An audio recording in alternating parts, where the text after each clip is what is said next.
Ladies, I'm going to be very direct with you today because your safety, health, and independence matter too much to sugarcoat anything.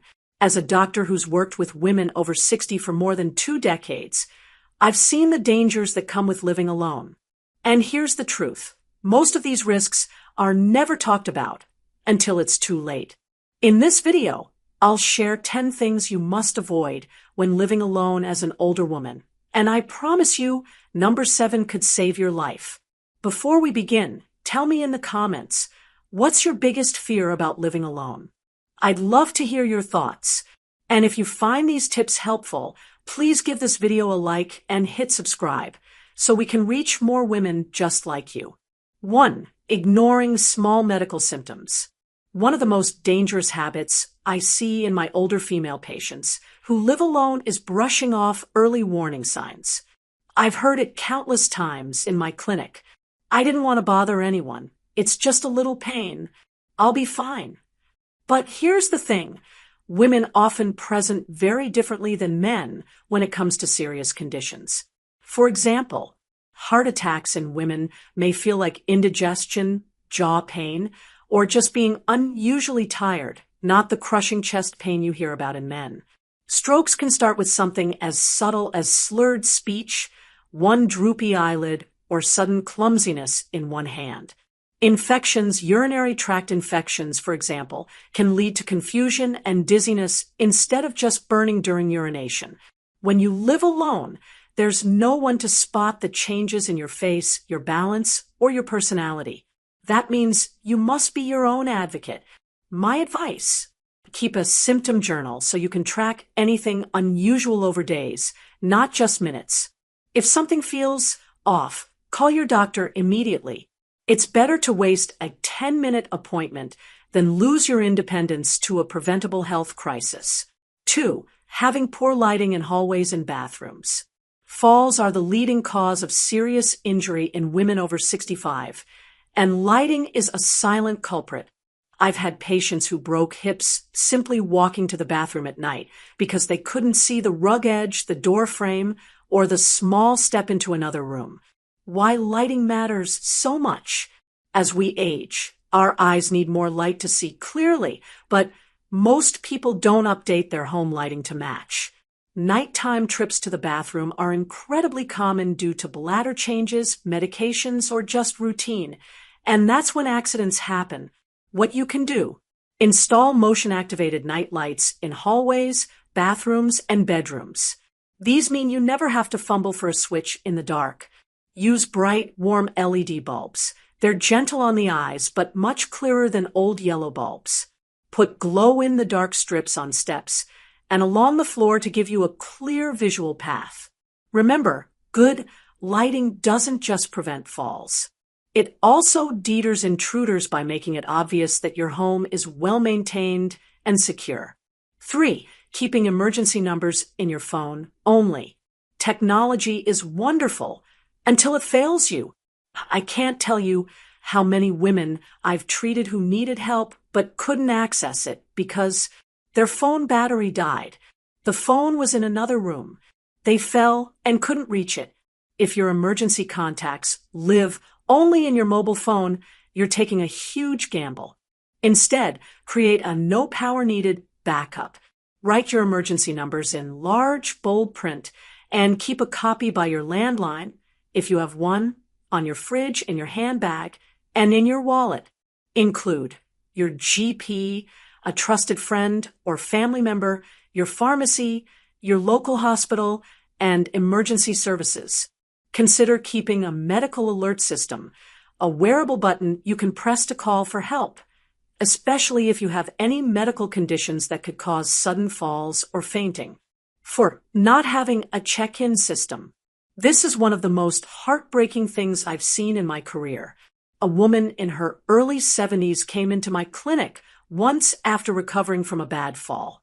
She told me she had lain on the floor for nearly 18 hours before a neighbor knocked on her door. Why? She lived alone and had no regular contact schedule with anyone. A check-in system isn't about giving up independence. It's about ensuring you're never forgotten. Options include a daily good morning or good night text to a friend or relative, a neighbor who sees you or hears from you every day, apps and devices that send an alert if you haven't moved around in a certain amount of time. Think of it as a safety net. You hope you'll never need it, but if you do, you'll be thankful it's there. 5. Storing heavy items above shoulder height. This is a danger most people don't even consider. I once treated a woman who fractured her wrist trying to pull a heavy ceramic mixing bowl from the top shelf. The bowl slipped, she grabbed for it, lost her balance, and fell backwards. When you live alone, there's no one to grab that box for you or hold the ladder steady. Here's what I recommend. Rearrange your home so that everyday items, pots, pans, cleaning products, towels, are all at waist or chest level. For heavier or awkward things that must be stored high, keep a sturdy step stool with hand grips. Never use a chair. If you can't safely reach it, it shouldn't be there. 6. Leaving spare keys in obvious places. This one might seem harmless. After all, who hasn't hidden a spare key under the doormat or in a pot plant at some point? But as a doctor who's worked closely with seniors for years, I can tell you that personal security is deeply connected to your health. Why? Because a break-in doesn't just cost you possessions. It can cause severe stress, anxiety, and even physical harm, especially if it happens while you're home. The truth is, burglars know exactly where to look. They check all the classic hiding spots, under mats, inside fake rocks, under flower pots, even taped behind the mailbox. And if you live alone, you're considered an easier target because you're less likely to have someone else coming and going unexpectedly. Instead, think smarter. Trusted neighbor or friend. Give your spare to someone nearby who can be there in minutes if you lock yourself out. Key lockbox. These are small, weatherproof boxes with a combination code that you mount in a discreet place. You can change the code whenever you want, which means no one can use an old one without your permission. Temporary keys. If you have cleaners, handymen, or caregivers who need access, get a copy made that you can collect afterward. Never give them your only spare. Remember, the goal isn't paranoia. It's about controlling who has access to your home at all times, so you feel safe every time you close your door. 7. Not preparing for power outages. I've had patients who thought a blackout was just an inconvenience until they realized how vulnerable it made them. Imagine this. It's 2 a.m., the power cuts out, and you wake up in total darkness.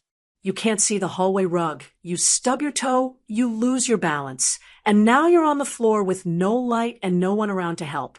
A power outage can also stop life-saving medical equipment like oxygen concentrators or CPAP machines, cause refrigerated medicines like insulin to spoil, leave you without a way to charge your phone, and call for help. Preparation is everything. I recommend multiple flashlights or lanterns, one in every major room, and always in the same spot so you can grab it by memory in the dark. Battery-powered phone charger, fully charged and stored in an easy-to-reach drawer. Small emergency kit, bottled water, non-perishable snacks, basic first aid items. Plan for medical equipment. If you rely on powered devices, speak to your supplier about backup batteries or portable alternatives. Blackouts aren't always predictable, but your readiness can make them nothing more than a mild inconvenience instead of a dangerous situation. 8. Letting strangers into your home without verification. This is one of the most underestimated dangers for older women living alone. And sadly, I've had patients who've fallen victim to it. The risk isn't always about violent crime. Sometimes it's theft, fraud, or simply someone taking advantage of your trust. The tactics have become more sophisticated. A fake utility worker just checking your meter. A delivery driver with a package you need to sign for but didn't order. Someone claiming they're a neighbor's friend who just needs to use the phone. You have every right to be cautious. My advice is always ask for ID. Genuine workers will carry it. Verify the visit. Call the company directly, not the number they give you, but the official one from their website or bill. Keep the door locked while you confirm. You can speak through a window or a chain lock. Have a second person present if you've arranged for work to be done. Even a neighbor popping over for 10 minutes can be enough to deter bad intentions. Your home is your safe space. Protecting it is not rudeness, it's self-preservation. 9. Keeping quiet about travel plans. I know how tempting it is to tell your friends and family, and even your online friends, about your upcoming trip. But here's the problem. Information spreads. You might only mention it to one person, but they tell another, and suddenly a lot of people know your house will be empty. Criminals look for patterns. Uncollected mail, no lights at night, a driveway that stays empty. Posting online about your plans, even in a private group, can give them the perfect window. Here's how to protect yourself. Post your holiday photos after you return. You can still share your memories without advertising your absence. Ask a trusted neighbor to collect mail, put your bins out, or park in your driveway occasionally. Use light timers to turn lamps on and off in the evenings so it looks like you're home. It's not about living in fear. It's about removing the opportunity before it even exists. 10. Forgetting to update your emergency medical information. In an emergency, seconds matter. And if you're unable to communicate, having updated medical information can literally save your life. I've treated patients where the delay in figuring out their medications or allergies changed the entire outcome of their care. Here's what you should keep updated and visible. Medication list, name, dosage, and how often you take it. Allergies, especially to medications. Medical conditions, heart issues, diabetes, asthma, etc. Emergency contacts, names and numbers of people you trust. Where to keep it? On your fridge. Emergency responders are trained to check there. Near your bed, in case something happens overnight. In your wallet or purse, so it's with you when you leave home. If your details change, like a new medication, update the list immediately. Think of it as a living document, not a one-time task.